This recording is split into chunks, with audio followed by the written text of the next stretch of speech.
सबसे पहली बात अगर हम करें तो किसान आंदोलन, तो दूसरा हमला राहुल गांधी की तरफ से हो रहा है। पेगासस ने बीजेपी को हिला कर रख दिया। चौथे हमले की तो ये चौथा हमला है ममता बनर्जी का। नमस्कार, आदाब, सत श्री अकाल। लाइव नेशन 7 में आपका स्वागत है। मैं शादाब मलिक। भारतीय जनता पार्टी 2014 में मोदी लहर के साथ सत्ता पर काबिज हुई और एक तरह से नरेंद्र मोदी के नाम पर पूरे देश में एक ऐसी लहर बनी कि भारतीय जनता पार्टी लगातार हर राज्य पर अपना कब्जा जमाती चली गई और फिर 2019 में उसी लहर को बरकरार रखते हुए लगातार दूसरी बार नरेंद्र मोदी की सरकार देश में बनी और प्रधानमंत्री नरेंद्र मोदी लगातार दूसरी बार देश के प्रधानमंत्री बने। मगर 2 साल के अंदर यानी 2019 से लेकर 2021 के बीच फिर ऐसा क्या हुआ कि प्रधानमंत्री नरेंद्र मोदी की सरकार जरूर बहुमत के साथ देश पर काबिज है, मगर उसकी पकड़ धीरे धीरे देश पर हल्की होती चली जा रही है और राज्यों पर भी इसका असर साफ तौर से देखा जा रहा है। एक तरफ कोरोना को अगर हम याद करते हैं तो कोरोना काल में जिस तरह से अचानक से लॉकडाउन लगाया गया, मजदूरों को कहा जाए तो एक तरह से सड़क पर छोड़ दिया गया। फिर कोरोना की लहर जब थमी तो फिर दूसरी लहर ने जिस तरह से लोगों को सांस लेने तक पर मोहताज बना दिया, ऑक्सीजन की कमी ने देश में लोगों की सांसें उखाड़ दी। लोग बिना सांस लिए दम तोड़ने लगे और ऑक्सीजन की कमी ने लोगों के रोंगटे खड़े कर दिए। ये वजह भी एक बहुत बड़ी वजह है जब नरेंद्र मोदी की सरकार कहीं ना कहीं अब लोगों की जुबान पर यह बात भले ही दबे लफ्ज में बोली जा रही हो, मगर यह बात अपने आप में हकीकत नजर आ रही है कि नरेंद्र मोदी की पकड़ अब जनता पर कम पड़ रही है। वहीं अगर मंत्रिमंडल विस्तार की बात की जाए तो आप खुद गौर करिए कि नरेंद्र मोदी ने जब मंत्रिमंडल का विस्तार किया तो अपने स्वास्थ्य मंत्री को बदल दिया। यानी सरकार ने खुद ये बात एक्सेप्ट कर लिया कि स्वास्थ्य विभाग, सरकार का स्वास्थ्य मंत्रालय सही से काम नहीं कर सका, जिसकी वजह से ये भले ही इसमें प्रधानमंत्री भी जिम्मेदार हो, मगर स्वास्थ्य मंत्री को हटा दिया गया, बदल दिया गया। अब अगर हम दूसरी तरफ बढ़ते हैं तो फिर हमें यह भी नजर आ रहा है कि अब नरेंद्र मोदी की सरकार 5 तरफ से घिरती हुई नजर आ रही है और एक तरह से कहा जाए तो नरेंद्र मोदी की सरकार या कहें कि बीजेपी की सरकार पर 5 तरफा हमला हो रहा है। ये 5 तरफा हमला कैसे हो रहा है हम आपको बताते हैं। ये 5 तरफा हमला, सबसे पहली बात अगर हम करें तो किसान आंदोलन, जब से 3 कृषि बिल को सरकार ने पास किया है, किसान आंदोलित हो चुके हैं, किसान आंदोलन छिड़ चुके हैं और लगातार 26 जुलाई को 8 महीने हो गए जब किसान ने अपना आंदोलन छेड़ रखा है।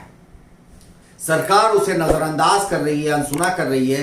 किसान सड़क पर अपना संसद चला रहे हैं, किसान सड़क पर हैं और सरकार संसद में अपना मॉनसून सत्र चलाने की कोशिश कर रही है, जिसे विपक्ष चलने नहीं दे रहा है। क्योंकि एक बार फिर अगर कहें तो दूसरा हमला राहुल गांधी की तरफ से हो रहा है। राहुल गांधी किसान के साथ हैं। किसान आंदोलन में जिस रूप में इस बार राहुल गांधी दिखे हैं, ये एक उनका आक्रामक रूप नजर आ रहा है। एक जमाने के बाद राहुल गांधी उस रूप में नजर आ रहे हैं जैसा विपक्ष को होना चाहिए था और जैसा जनता जो कांग्रेस को जिस रूप में देखना चाह रही थी, उस रूप में राहुल गांधी 26 जुलाई को दिखे जब वो ट्रैक्टर से संसद पहुंचे और जिस तरह से उनके साथ किसान का एक जमावड़ा दिखा, जिस तरह से वो किसान की तरफ दिखे, जिस तरह से उन्होंने साफ तौर से ये कहा कि कृषि बिल को वापस होना चाहिए, ये काला कानून है,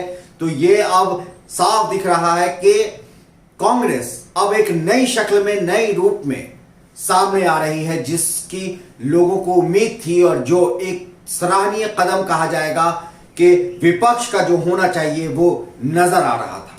ये दूसरा जो हमने बात की उसमें अगर हम फिर ये गौर करें कि संसद में विपक्ष ने यानी कि कांग्रेस ने जो मुद्दा उठाया उसमें कृषि का एक बड़ा मुद्दा था, कृषि कानून का यानी किसान आंदोलन का सपोर्ट का। तो वहीं पैगेसस ने बीजेपी को हिला कर रख दिया। पैगेसस जो स्पाईवेयर के थ्रू लोगों के मोबाइल की जासूसी की गई, राहुल गांधी के भी मोबाइल की जासूसी की गई और कई अहम लोगों के पत्रकारों, वो पत्रकार जिन्होंने प्रधानमंत्री नरेंद्र मोदी के खिलाफ लिखा, नरेंद्र मोदी की सरकार के खिलाफ लिखा या सरकार के खिलाफ बोले, उनके खिलाफ जो जासूसी की गई। तो ये पैगेसस ने भी एक तरह से कहा जाए तो बीजेपी को अंदर से हिला दिया है। अब अगर हम बात करते हैं चौथे हमले की, तो ये चौथा हमला है ममता बनर्जी का, क्योंकि ममता बनर्जी ने एक तरफ जहां 2021 के बंगाल चुनाव में बीजेपी को शिकस्त दी, जहां भारतीय जनता पार्टी एक ऐसी जंग की शक्ल में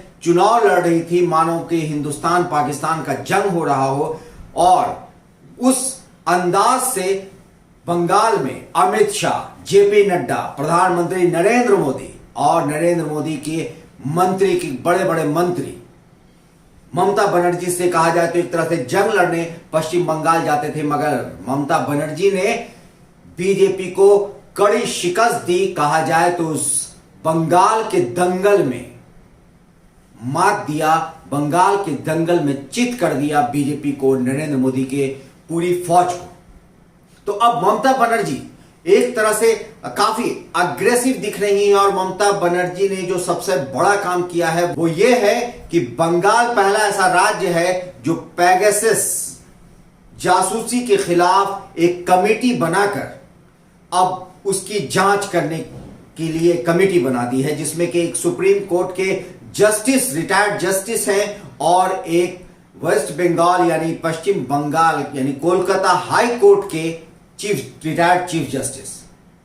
तो इसके बाद अब जो ममता बनर्जी का एक्शन है वो ये है कि वो विपक्ष को एकजुट करने में जुट गई हैं और इसी को लेकर वो दिल्ली में अभी मौजूद हैं और 4 दिन की उनकी ये यात्रा है। इस बीच में खबर ये है कि वो केजरीवाल से भी मिलेंगी और वो गांधी परिवार से भी मिलेंगी, मतलब कांग्रेस में सोनिया गांधी से भी मिलेंगी।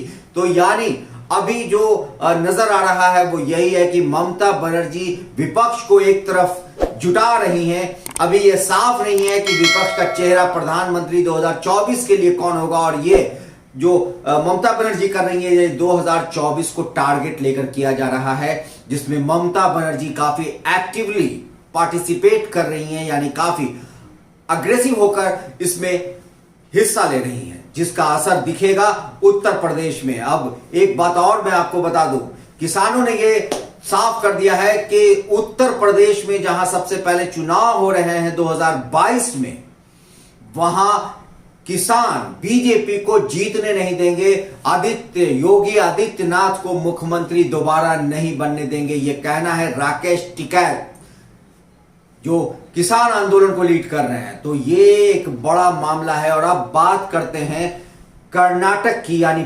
5वें हमले की। ये हमला बीजेपी ने खुद अपने पैर पे कहा जाए तो एक तरह से कुल्हाड़ी मारी है, या कहा जाए तो बीजेपी ने खुद को कमजोर करने की बात की है। वो ये है कि कर्नाटक में येदियुरप्पा को इस्तीफा देना पड़ा।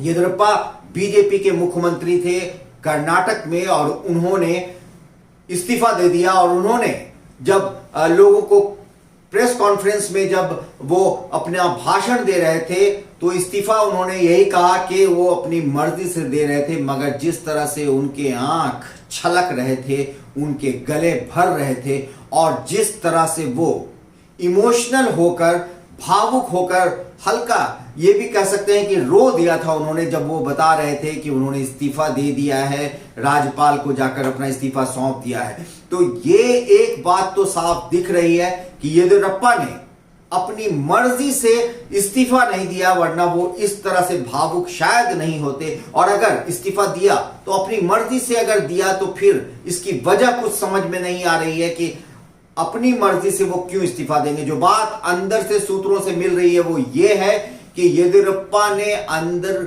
यानी बीजेपी के अंदर खींचतान की वजह से कुछ ऐसा प्रेशर उन पर मिला, क्योंकि कुछ दिन पहले येदियुरप्पा दिल्ली भी गए थे, प्रधानमंत्री नरेंद्र मोदी से भी मिले थे, वो जेपी नड्डा से भी मिले और उनकी मुलाकात अमित शाह से भी हुई। तो मतलब है कि कुछ अंदर में बीजेपी की खिचड़ी पक रही है। अब वो खिचड़ी क्या है ये हम आपको फिर और अगले आगे बताएंगे, मगर पैच नहीं ये बात नहीं। अब ये खिचड़ी क्या है? ये खिचड़ी एक तरह से ये कहा जा सकता है कि ये बीजेपी के अंदर कुछ अंदरूनी खींचातानी है, उसे लेकर येदियुरप्पा पर प्रेशर बनाया गया और उन्हें इस्तीफा दिला दिया गया। तो ये है मामला। जिस तरह से बीजेपी अंदर से कमजोर होती नजर आ रही है, देश पर उसकी पकड़ ढीली होती नजर आ रही है, और वहीं कांग्रेस अब नए तेवर में सामने दिख रही है। ट्रैक्टर पर राहुल गांधी का इस अंदाज में संसद में आने की कोशिश करना, 144 की वजह से कांग्रेस के कई कार्यकर्ताओं का गिरफ्तार हो जाना, यह अब दिखा रहा है कि कांग्रेस अब विपक्ष के सही रूप में नजर आ रही है। तो खबरों के अपडेट के लिए बने रहिए हमारे साथ, देखते रहिए हमारा वीडियो। अगर आपको हमारा वीडियो पसंद आता है तो हमारे चैनल को सब्सक्राइब करें। अगर आप फेसबुक के जरिए देख रहे हैं तो पेज लाइक करना ना भूलें। धन्यवाद।